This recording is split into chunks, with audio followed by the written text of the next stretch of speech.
will be interviewed this evening by Ronak Desai, who many of you know is a second-year student and member of the View from the Top committee.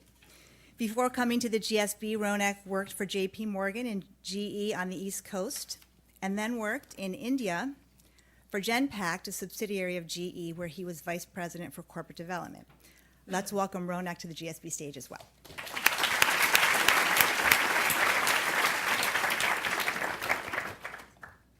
Well, first of all, good evening, everybody. It's a privilege to be here, and thank you all for coming and joining.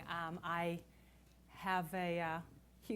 grew up in a family where all we knew about business school was Stanford. My little brother here, one of my favorite people in the world, has always been the biggest fan and spokesperson for the school, so it was a no-brainer on one hand to come and speak to the school, but more importantly, just to have the opportunity to kind of share some of my thoughts. And I did not realize I was going to be seeing one of my other favorite people in life, Henry Gross, right behind my brother, he actually recruited me from Princeton for my very first job, was my first boss. So I think through the evening, you could ask him some Q&A about what I was like. I don't know if you want to hear that answer. But I owe a tremendous amount. The whole reason I think I'm probably here, it started from the very early days. But before we get into some Q&A, I just thought I would give you just a quick snapshot of who I am. And I think, as you heard, thank you for that wonderful introduction. And I won't go that much into Avon. It is an interesting company, 140-something countries, well over $10 billion today with 6 million Avon representatives. So I think we have more Avon representatives than the Army, the Air Force, and the Navy combined in Brazil, and over 1.1 million in China. So the numbers are huge. But let me just tell you one thing about myself, which I think will start this, and that is that I think I'm in this job 10 years as of last Wednesday. 10 years as the CEO, which my father, he sent me an article, he usually doesn't do this, that had on the cover of Business Week that the average tenure was at that time 3.2 years. And he sent it to me with this big question mark, like, are you coming home after this? What are you doing after this? And I would say to you, first and foremost, that I have a love affair with my work and my company. I have not loved this job every single day, which we can talk about. The CEO's job after 40 public quarters, and particularly in the last couple of years, is not exactly what I would say is fun, but I have had a huge passion for it. And I guess I would just express this by telling you that in 1997, I was on a short list of, I guess, potential CEOs for the company. And there was a lot of visibility on it for those of you who are women in the audience, because I think at that time there was only one woman, maybe two. Carly Fiorina and Marion Sandler were the only two public company CEOs at the time. And so I was in line to become the CEO of the company. The company hit a sort of tough spot, and the board decided, even though they had kind of given me the nod that I would get the job, that they were going to go with one of our directors, a gentleman who had been a CEO and was 52 years old. So they told me that I was not going to get the job, and that I could be the number two. And the papers and the New York Times kind of really were all over that, because there was this whole overwhelming women passed over, there is a glass ceiling reaction to it. At which point I got actually two other pretty big CEO job offers. So I was at this inflection point, because there I was. The boss that I was going to work for was 52, so it wasn't like he was 62, or they could tell me, just do this for a couple years and then you'll get the job. And they basically were saying, he's here. You're here to support him. And I was being offered the money, the title, the corner office that came with some pretty interesting benefits. And a mentor of mine said, follow your compass, not your clock. And I'd say that again. She said, follow your compass, not your clock. Make this decision not from your head, but from your heart. And that was the biggest inflection point of my career. I made the decision that I loved the company. I loved its mission, its purpose. We were in a tough time. I loved the people. And I decided that I loved that more than I loved the idea of being a CEO or anything else that came with that. That I would rather be with the company and work I loved than just do it for the sake of the title and, quote, the path that you were supposed to be achieving. And in that decision, I think that changed my life. It changed my life career-wise. I will tell you, it didn't work out for him. So I got the job in 21 months, and the rest is history. But I'm starting to tell you, because I don't know who else would be here on View for the Top, because I would make that decision again, even if I were still number 2 today, even if he were still the CEO, and I were the number 2 person. I'm so passionate about the work that I do and the contribution that I think that the work is making, and I have a piece in that I would make that decision all over again, even if it hadn't turned out this way and somebody else would be sitting up here on View for the Top. And that's the most important thing, that before we even get into this, that I want to share with you, that if you don't love the work, and you all are about to go out and do some pretty extraordinary things. I have had plenty of business school friends, as you can imagine, after I graduated from Princeton, whether it was from here or places on the East Coast. And if the work and the company was a job or even a career, but not a passion, they're still not doing it. And I am. Are you with me? They're not doing that anymore. Other things, children, I have them. Other things take precedence when it's not deep passion for the work. So that's the first thing I wanted to tell you, is that luckily life turned out for me, and I get to be here and do this. But it wouldn't have mattered if it didn't, because I've actually found a company that I love, and that's my most important thing I wanted to share with you before we even started. Okay, great. Well, once again, thank you so much for joining us. It's a privilege to have you here. Just picking up on that theme of passion a little bit, I've read that your parents believed in a well-rounded, top-notch education. They provided access to piano lessons, Mandarin lessons.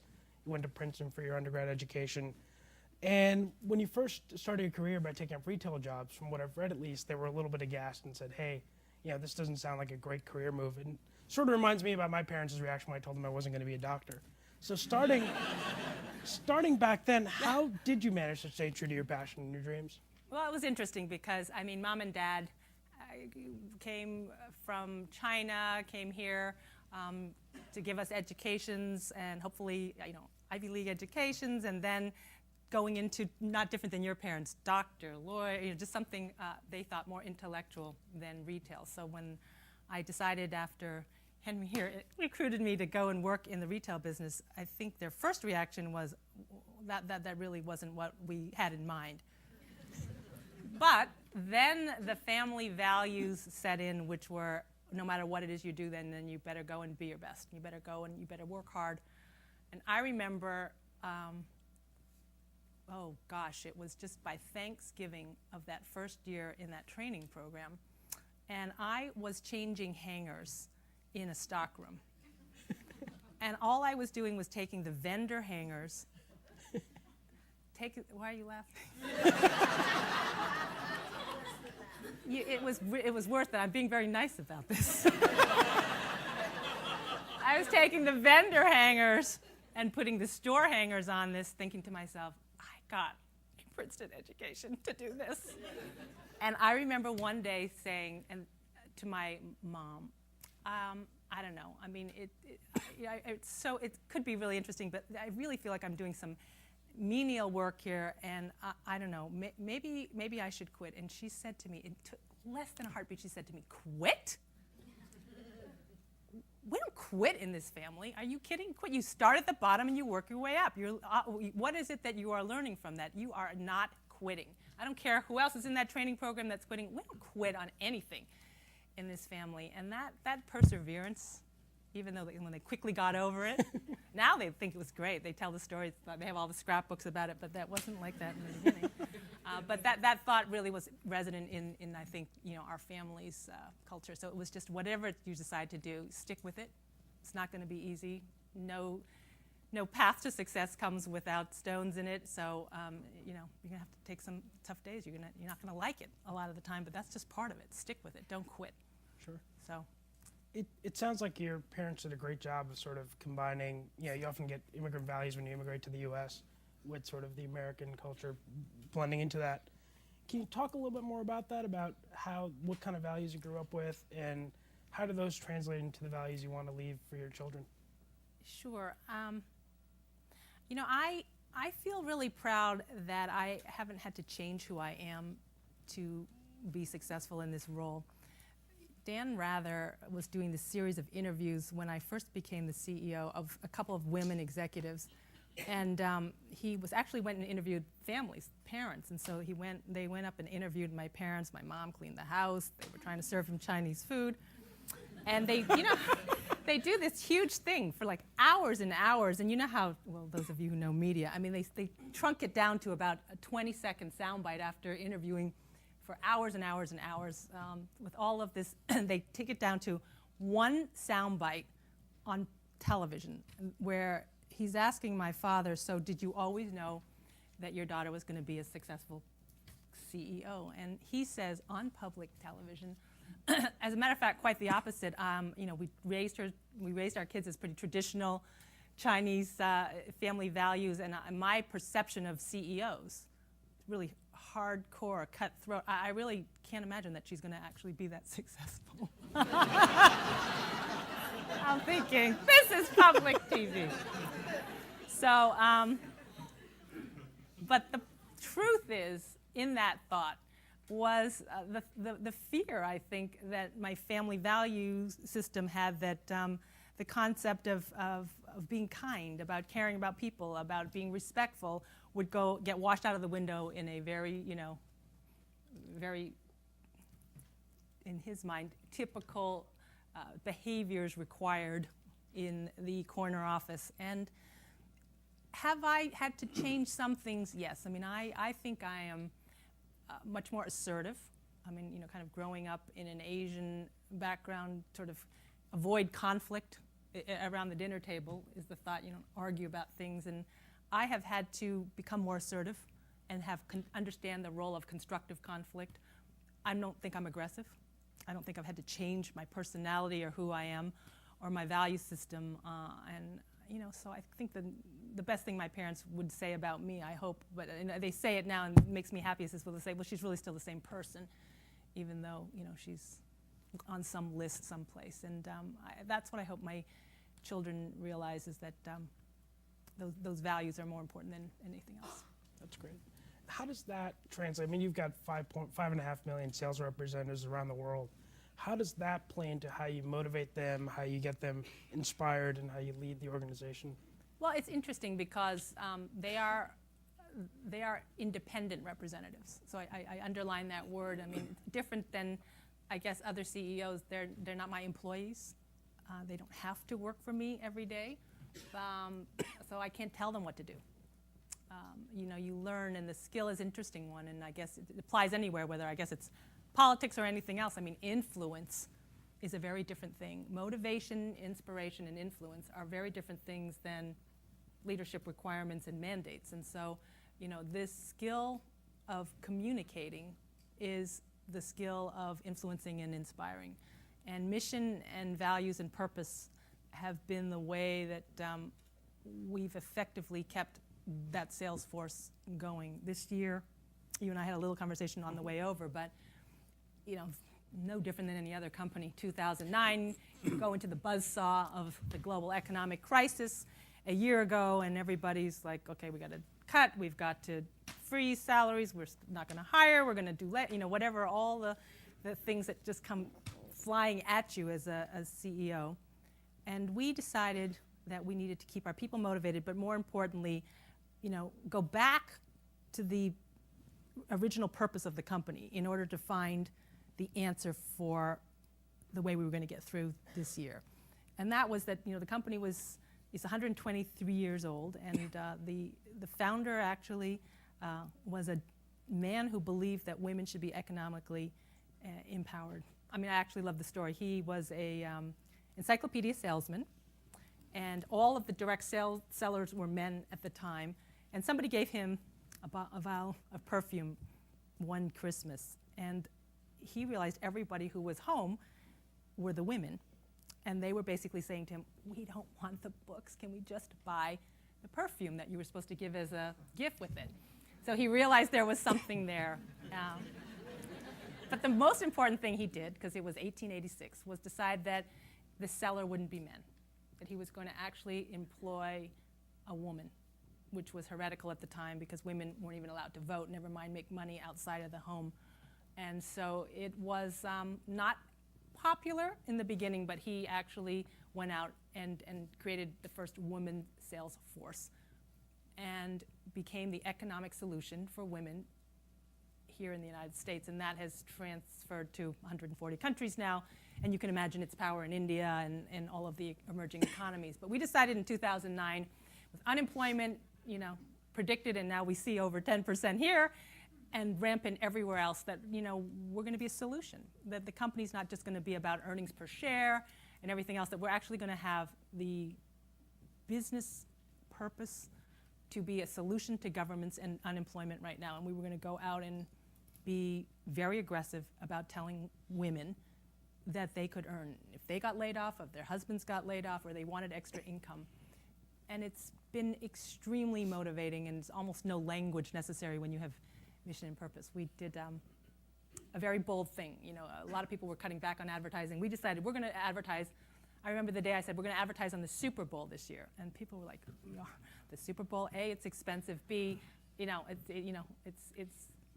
Budweiser. I mean, those are the kind of products." So, Andrea, we're going to advertise skincare or lipstick, and I said neither. We're going to create an ad, a testimonial ad of people who've joined us since they got laid off, and they're going to tell their story. Everybody just looked at us, and we went out and we created a very compelling ad where the message was authentic and genuine. People really said, I can't get laid off. I'm running my own business. They're my own hours. It's my own business, my job. And we ran it, and the phone was off the hook before halftime, as you can imagine, for all the women watching at the same time from the pregame on. And this began what has become probably more people who've joined than certainly in the United States since the 70s. It's been an amazing thing, but it was this proactive message that entrepreneurship is in, and it's important, and it's part of the economy solution. Based on everything you said as we walked over and now, it seems like you've got your finger on the pulse of your organization. Oftentimes CEOs say it's lonely at the top, and I was wondering how you sort of combat that, and how do you get beyond sort of the walls of the executive suite? Yeah, I think it's important. It's actually interesting and difficult, not difficult, but it's a vertical company, which I love. I mean, so we do everything from product development all the way out to the end consumer. So we are completely vertical, which is wonderful, but it's also insular, and you can get isolated because you're not trying to get the end cap at Walmart, or trying to get the order versus L'Oreal or anybody else in the department store. So we own the chain, but worry that our people just get too myopic. So for me, it's a couple things, I guess. One is very selectively making sure that I had an outside-in perspective, so I'm on two boards. As you heard, I'm on General Electric's board and Apple, completely different, and I can talk about that in a minute. But they've really helped me stay current and forced me to kind of reassess my own skills. I'm out in the field a lot. I mean, I was an Avon representative when I joined, and every other year I sign up and become an Avon representative and hope nobody recognizes me and go out and try and sell, which is extraordinarily, it's very, very humbling. But, and I try and really get people to tell me the good, bad, and the ugly, particularly the latter. It is isolated. I don't know that the word is lonely, but people aren't going to come and say, you know what, Andrea, in this meeting, this is what you did wrong. You shut people down, you didn't listen. I mean, that kind of feedback, it sounds good on paper, but it just doesn't happen. So trying to have the ability to have your top team feel the informal and formal way to give you feedback, to tell you what you're not doing wrong so that you can reinvent yourself. It's pretty important. It's been pretty important. Picking up on your two boards, I'm sure we'd all love to know kind of how you view your leadership style as being different from Steve Jobs' or Jeff Immelt. In particular, what you think Jeff and Jack before him I was and going to Steve wear my learned from jeans you. and my black tie.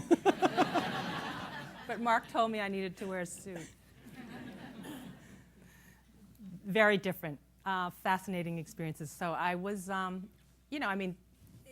in this day and age, tough to find the time, because I think boards take time. I mean, I think this is a world, and speaking for a second, just being a director, the responsibility of being a public company director obviously is huge these days, and the commitment really is time consuming. But I was on GE's board since actually before I became the CEO at Avon, so I've been on that board 11 years now, and was pretty much exclusively on one board until I joined Apple in 2008. So it was 10 years before I joined a second board, and I did that. I mean, GE has been extraordinary. It's I didn't go to business school, my secret. I wish I had come here, but since I didn't go to business school, and in a way, it has been my business school.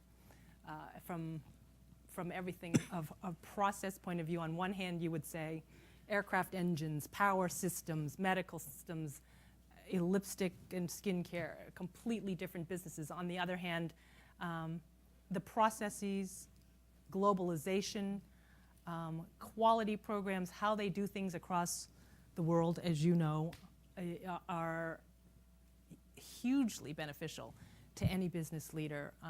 So that has been enormous. The talent process at GE is second to none. I mean, from the training to the succession planning and the depth, I have brought so much back. I am that much better a leader. And we were, when I started the company, we were, $3 billion, and I think 4 and change when I became the CEO, and it'll be $11 billion. So, to run a $10 billion plus company versus 5, I mean, you would think it's completely different. And the process that's necessary, because we were a very entrepreneurial company, but you need the systems and the processes. You want to keep a combination of instinct and facts, but we needed them, and I learned a tremendous amount of that. We would not be the company that I think that we are today if I hadn't learned what I did from being at GE. The succession planning process at GE, the decision, how Jack made the decision, just how he thought about that was beyond fascinating. I was on that committee, and that was enormously fascinating. So then fast forward to, I had known Steve, always a huge admirer of the company, and one day I got a phone call, and he just said, he was in New York, and he came up, showed me the new Nano, and we had a great conversation, and asked me to be on the board, and the rest has been history. It's so different on the other hand. I mean, but I don't leave that meeting, and I have it tomorrow, without thinking, God, I need to be a better CEO when I walk out. I like to think that I am, in touch with the consumer, have a passion for product, the user experience, but it just pales. I mean, they're the whole company. It's not just Steve, but the company is, as I'm sure you all know, just maniacal and fanatical about excellence, whether we're going to go into the retail business, whether we're going to go into the gaming business, whether we're going to go into the phone business. It's just a laser focus. I think what they say no to is as important as what they say yes to, and that discipline is something that I have definitely learned from when I come back and try and run the company. But just as a consumer marketer, I always leave there going, oh gosh, I've got to be better when I go back tomorrow. Better look at that bottle one more time. The curvature is not too perfect. Given that you're here for the board meeting, I'm sure we'd love to know when the Apple tablet's coming out. I'm sure you would. One more question before we open it up to the audience. based on a lot of what you've spoken about has been reinventing yourself as either the environment's changed or Avon's business has changed. I just wondering if you'd speak a little bit about how you reinvent yourself as a CEO and how do you take a step back, re-examine, and do something different. Well, I think the company, we like to say, is 123 years young, and the only way to do that, you can't reinvent a company without reinventing yourself first. So reinvention of a brand or reinvention of a company is only as good as the reinvention of the leader and the leaders. And it is interesting, being in the job 10 years, and it's a huge privilege on one hand.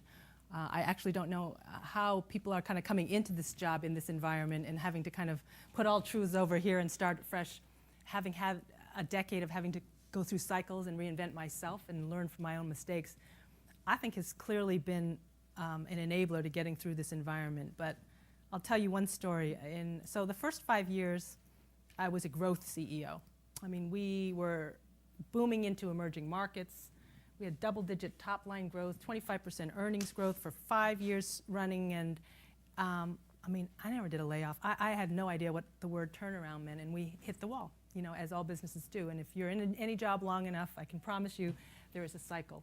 Whether it's their businesses are cyclical, whether it's pharma, you name it, there's always cycles. So I'd gone probably longer than not without hitting the wall, but we hit the wall in 2005, and we at that time gave earnings guidance, and we missed guidance twice in, 4 months. And I don't know if some of you know Ram Charan, who is sort of a coach and friend to CEOs. He's been a friend of mine for a long time, but he came up into my office on a Friday night, and he said to me, "You want some tough love?" And I said, "Sure." And he said to me, "The board loves you, and people in this company love you. But in about 120 days, they're going to have to fire you." I just looked at him and he said, "You do understand that, right? Unfortunately, when you're in this job, you got shareholders. If you can't turn this around, if you can't look at this thing with new eyes, it's going to kill them. But they're not going to have a choice." I said, well, that was pretty tough love. And he was right. Earlier that week, one of the people that worked for me said, "You know what, I've got these people that want to come in because when I was at AT&T, they had 15 layers of management, and they had this exercise which then became really very strategic, where they took out 30% of management and 7 or 8 layers because people were too far from the consumer and too far from the business, and they had built, as all businesses do, a bureaucracy. And so I think we should look at this." And I said, "Tell me a little bit more." And she said, "Well, probably 1 out of 3 middle to senior managers is going to have to go." And I said, "Look, we have all these initiatives, but we're really a people-based business. We're not capital-intensive, we're people-intensive. We have so many countries. The operating model is not mature enough yet or matrixed enough for us to take out the people. I understand the concept, but I don't think we can do that. I think that would take it. I don't think we have the capacity. I don't think we can do that." And that was Monday. So Friday night, he says to me, "If you think about this is what's going to happen, Andrea. So you're going to get fired if you don't turn this around. But then because you've got the history and the track record, Hydrix is going to call you, and they're going to put you into another company, and then you're going to be the turnaround CEO who gets to look at everything fresh. You won't know any of the people. You won't have any, allegiance to the strategies, and you're going to go in and be able to just cut, do, and change because you'll be objective. So you have to make a choice. Go home. It's Friday night. If you can't come in on Monday morning and reinvent yourself and pretend you just got hired here and you're going to look at everything, your team, your strategies, your organizational structure, and if you can't do the things that a turnaround person would do if they came in here Monday morning, I wouldn't put big bets on it. If you can, you will be far better than anybody else could because you know where every rock is, every single thing about it, and you've got the latent goodwill and equity that you've built up. So you make the choice. So that's what I did. I went home and I thought about it, and I came in Monday morning, and we took out 8 layers. We had we went forward and reshaped. I had a very hard look at some people who were terrific friends, and got us from 3 billion to 6 billion, but weren't going to get us to 11. And I made all the hard calls with the right values, and the rest has been the last few years. But I had to become a definer of my own second chapter and start it afresh. So it's been like a new job. Wow. Thank you for your candor. With that, would love to open up to the audience for questions. I think there are mics roaming on the sides.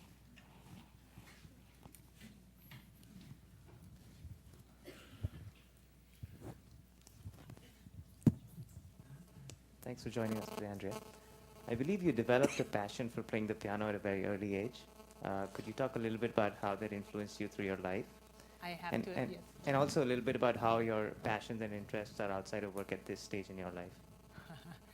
Well, I have very little time anymore to play, and I actually had a piano teacher a few years ago who dropped me because he said to me, "You keep going on trips and you keep canceling on me, so I'm not going to take you until you get a little bit of calmness in your life." Interestingly, and Mark can probably say the same thing, we used to we had not only a metronome on the piano, but a timer.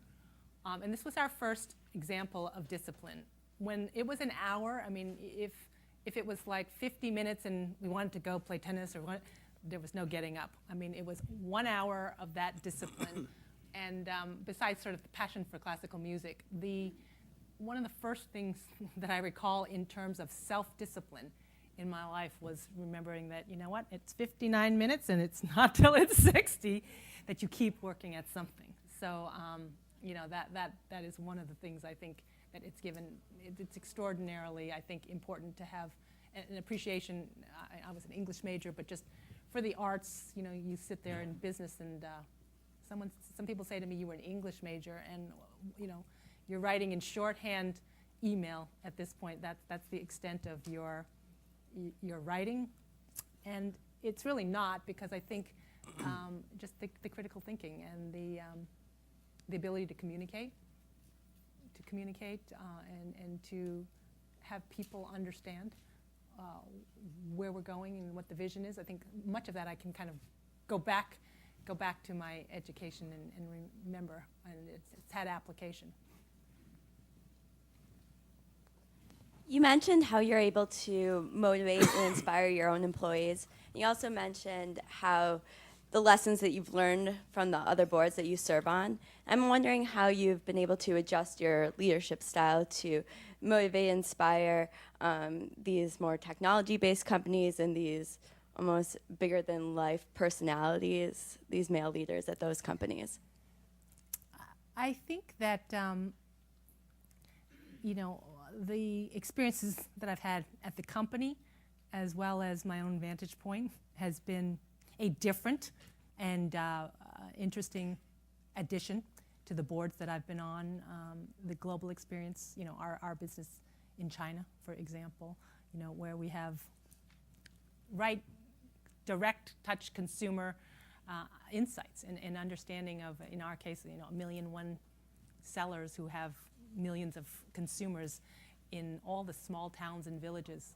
One of the things I use that example, and I've spent a lot of time talking about that with Jeff Immelt or Steve, but we decided at Avon not to focus on the eastern seaboard cities, the large cities. We decided to penetrate the small towns and villages and have a supply chain and infrastructure strategy where the women were, because we knew that the government would like the fact that we were offering opportunities for people not to have to bus themselves to work into large cities, that we could create work for them right in the towns and villages where they were. And those insights and the behavior and the opportunity to understand consumers and what they will do and what they will pay in those countries, those are some of the insights I think I've been able to bring. Very different personalities, so they mean two very different men and two very different corporate cultures. And ours is completely different too, and it is interesting to weigh and balance that. So again, even though Avon is different from either of those two couldn't be more different either, but both with enormous strengths.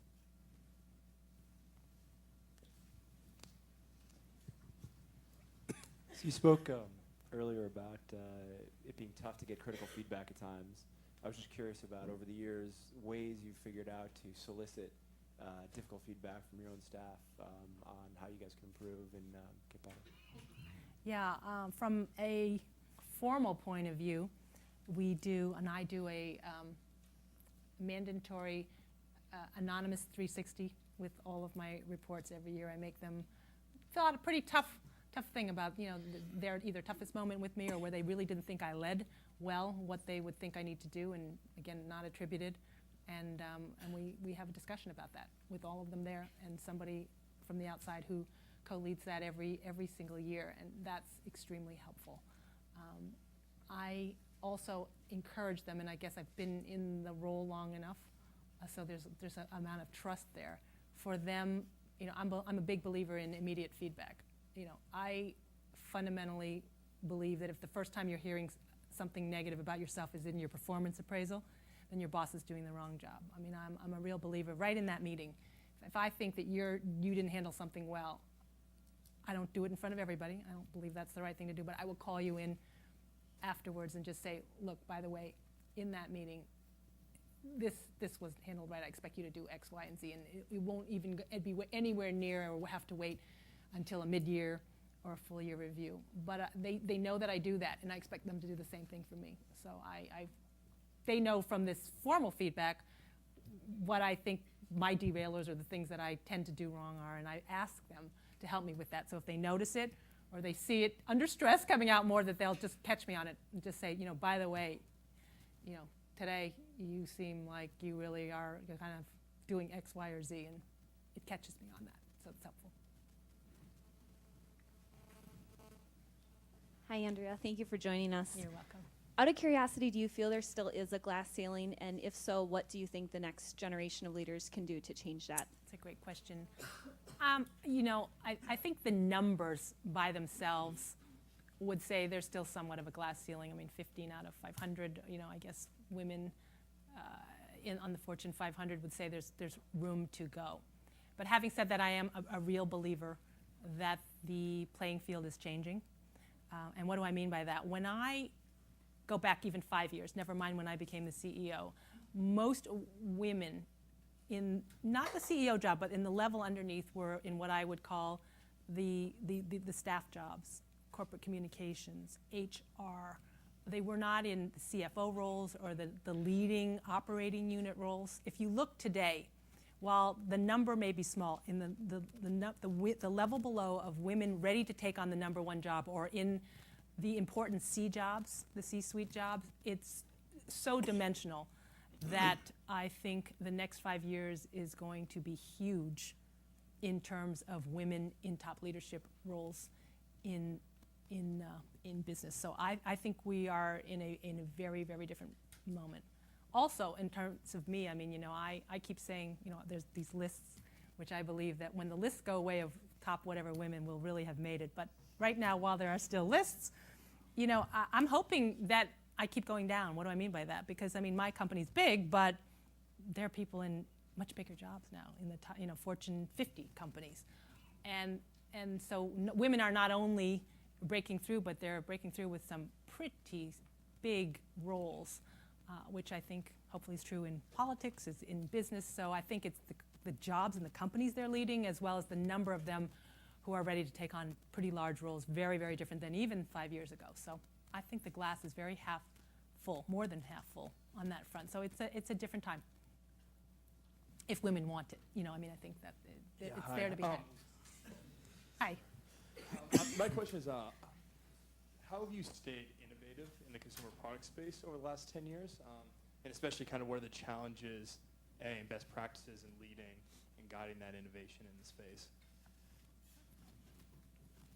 That's a great question. How do I stay innovative, or how does one stay innovative? I mean, I think, you guys are probably learning this more than anyone, that innovation is so key. I think this is more important than ever. I think that the worst thing that can happen in this economy is for people to cut back R&D spend. I mean, if you kind of look at, I have studied that the actual market share gains and losses in normal or healthy economies, it's pretty hard when you're large to kind of get half a point of market share or a point. It takes a long time. And so in normal times, it's hard. But in the worst economies, they say that that's when disruptive share gains or losses, when industries go out and companies can go from bottom quartile to completely top if they are on top of innovation. So really, I'm a huge believer that this is actually a seminal moment for companies to invest. And I think it's a combination of things. Look, one thing, and I believe this, is that there's a deal of instinct that's important in innovation. I think you can't always find it going back or in facts or analytics or, I mean, if you have to have, I think, some art, the art of it and the instinct of it, as well as the science and facts. But the consumer herself or himself will tell you a good amount of the answer. I mean, you can be searching out there, but if you really listen and have the constant tentacles into, I find some of the biggest answers in the customer complaint area. If you go into your call center, your customer complaint area about your products and or services, right in there from what they don't like is the answer to what you can do. So it is just go in there, sit there, listen to the phone, pick it up. I've done that for a couple hours, every once in a while, and you can get a tremendous amount there. There's great partners. I think innovation is it's got to be outside in, not just inside out. R&D, lots of big companies. P&G is a great example, who used to be more insular in terms of their innovation, are doing partnering with universities, partnering with individuals, just trying to get more outside in innovation. And so for a company like ours, where we maybe had our R&D did 85% of our innovation, I'm hoping it'll be 50% in the next couple of years, really trying to seek, because we have an entrepreneurship culture. One of the things that we did in this brand that we have called Mark, which really was not named after Mark, but it got a lot of brownie points at home, but the point of the brand was women making their own mark on the world. But one of the things that we did was open innovation from consumers. So we call it a participative brand. So if you are in Australia, and I mean, there's so many people who have a great idea for a makeup product. If you've got a great idea in Australia, you can send that into us, and it can be part of the brand. And it can even on the inside of our packaging, on the carton, it would say, Susie Smith, Australia, Avon representative. And so what we're trying to do is have people virally who have great ideas, because we're an entrepreneur company, say, you can give us a product, and maybe if you keep selling enough of this, we can help seed fund you to start your own makeup business. Why not? And we've gotten some pretty enormously interesting ideas right from our own consumer and or our seller base. I'm a firm believer in the professional mom. I wonder if you could give us some information on how you divide your time and make sure you get these disciplines across your children and do the bang-up job at home as you do it at work. Okay. Well, my answer for this, which has evolved, is the following. I mean, I don't know. I'm sure there are some people who can get it all done in one day. I am not one of them. But I really believe two things. One is it's all about prioritization. There are days that my children absolutely win and the company does not.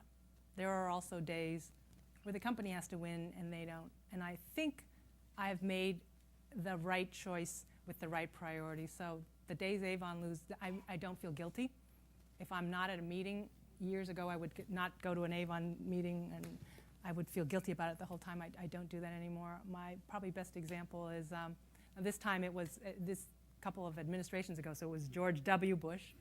And they were inviting 8 CEOs to the White House. I was the only woman invited on a specific topic. And it was also the first day that my daughter was going away to a camp, that mothers were going to take their kids to the bus.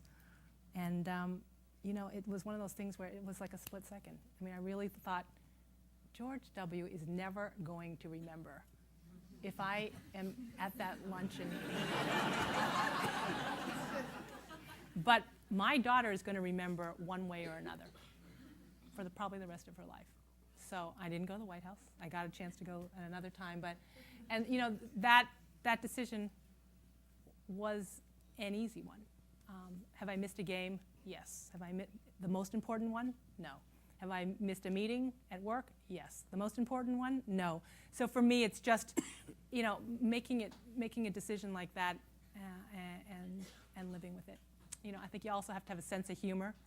I remember this was in the Jack Welch succession moment, and we had a Saturday morning call, and we were all opining on who we felt, Jack had a point of view, should be in the succession for GE. And it was the day of my son's 3rd birthday party, and I was at Jody's gym. And don't ask why, but I could not figure out how to use the mute button on the cell phone. So I was in an electrical closet taking this call. And so they'd be like, okay, so Senator Nunn, what do you think? And he's opining, and the closet bursts open, and my son's like, it's the wrong Scooby-Doo. He's the wrong Brown. And I am like this. I will buy you 10 more presents if you leave this electrical closet. And of course he wouldn't. So he's the wrong one. David had the other one. You have the wrong one. So the whole GE board, those who are still on the board are like, the wrong color Scooby-Doo, Andrea. So. But you have to have a sense of humor about it, and it's real, and it's life.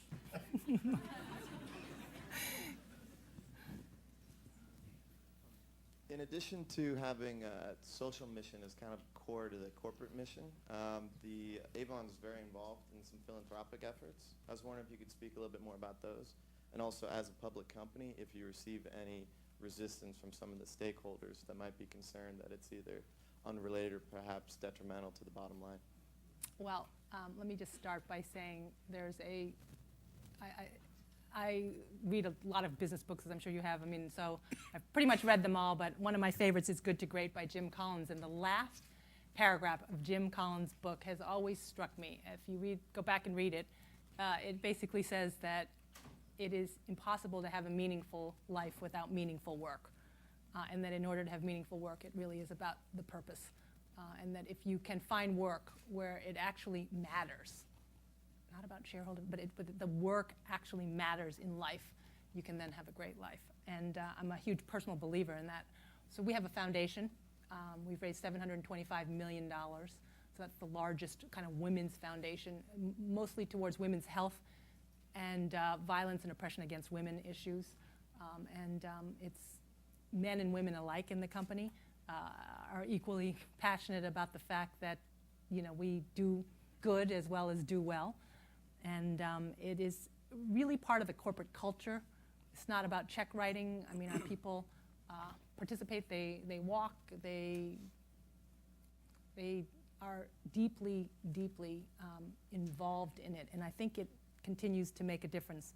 From a public company point of view, we do get at the shareholder meeting, you know, in the old adage that no good deed goes unpunished.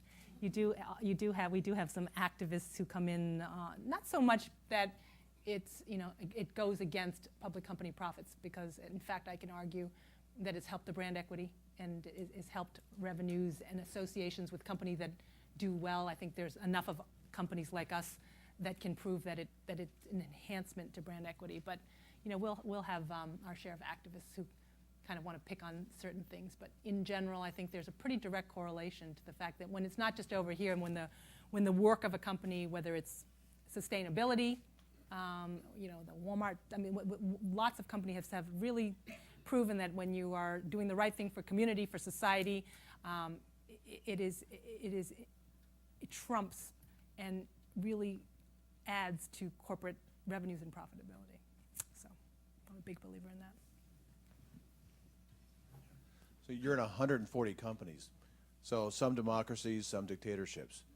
How do you see your company interacting with different forms of government, and what do you foresee you're going to have to do in the United States as the government becomes more activist?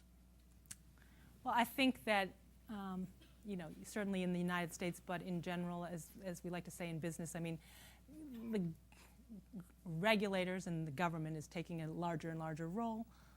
They've moved in next door, and they're not moving out everywhere. And so I think the role of government relations for a company, we're not highly regulated, but even for us, the role of government relations and your Washington contingent or your industry groups that are representing you are much more critically important. And I think it's important have the opportunity to talk with some of the staff and make sure that in Washington that companies are being heard. I think the first few months was so primarily focused on the financial sector and then auto, that really being able to hear the voice of consumer companies and other industry companies and understanding tax legislation implications, healthcare implications, is critical. For consumer companies, I mean, the number one issue in my mind is unemployment and the stimulus money getting back into the economy to create the jobs, because in a consumption-based economy where unemployment is over 10%, that is tough for a structural recovery of consumer spending. And so that certainly, I think, for developed markets remains a challenge. But it's a new world order for companies with government, quote, intervention and or regulation, and having the ability to work with governments, partner, and be heard is important, much more so than it was when I took over 10 years ago. This is a whole another ballgame. But I think the vehicles, the forums are expanding, so I'm encouraged on that front. There's a lot of time being spent now listening, which I feel good about. Rebecca, last question's all yours. So as business school students, we're obviously pretty early still in our careers, and I was wondering if you could talk about kind of how you shaped the trajectory of your career and what sort of criteria you used to base and the initial steps and positions that you had when you were younger. Well, one, I've mentioned probably the most important inflection point for me to make a decision, which was to really choose what you love as opposed to what necessarily you think you should be doing, and or tying it to income and or title. I think the other thing that I would say is I had spent most of my early career in retail and then higher end retail, and from a non-emotional point of view on the Avon front, but on sort of I really took, I think, a risk when I left high-end retail and went to Avon. People were like, why are you doing that? I mean, ding dong, the Avon lady. No, I've never even seen an Avon representative. Are you, that's a really dated brand. And I felt that it would be a real challenge. I thought it was different, alternative distribution. I think distribution is key. A lot of people talk about branding, but I think he who wins the distribution game, look at Amazon, I mean, that's all I would say. Just when you're in the consumer space, he or she who can nail and reinvent the distribution game will win. Branding is critical. That's the cost of entry now. Distribution is the final trump. But it was an alternative distribution channel, and it was global. And I would say to you, you can take 2009, you can have an economic recovery projected in 2010 and 11. GDPs in the developing and emerging world is where the growth is in the world. I mean, you can't run from the fact that economically it is global companies who truly have presence, and I know whether it's programs here that involve really just getting out there and understanding those economies, being able to work in a company and work in those environments, culturally, as well as understand the business levers for growth, the lion's share of the growth. I mean, in our industry, and so shave it, in our industry, 88% of the growth between 2008 and 2013 in the category is going to come from the developing and emerging markets through 2013. So it's going to be stumbling like that every place. And being able to operate there, I think, is important. But choosing a global company, one with an alternative distribution system, and one that really needed a turnaround, were a big bet, and that was important. And the other thing in my career I would say that I have always done is try to do something outside my job. In other words, example would be I was in charge of domestic marketing, you know, for the domestic division, and they needed somebody to kind of take on globalization, which was very unpopular in our company at the time. It was sort of the not invented here syndrome was alive and well, and everyone wanted to do their own marketing. When I came to the company, the first day I came, we put on a table one fragrance. There was 83 versions. This country didn't like the color, this country didn't like the name, this country didn't like the smell. I mean, it was just, you know, it was as decentralized as it could be, and someone had to take on the ugly job, if you would, of really trying to centralize, and that was a really tough word. And so I did it in addition to my day job. I took it on, and it was unpopular, but I got visibility, obviously, to the top, because they wanted to understand if we could go left or right on this. And that probably was pretty big deal from a career point of view, too. Thank you so much for coming. Thank you, everybody. Appreciate it.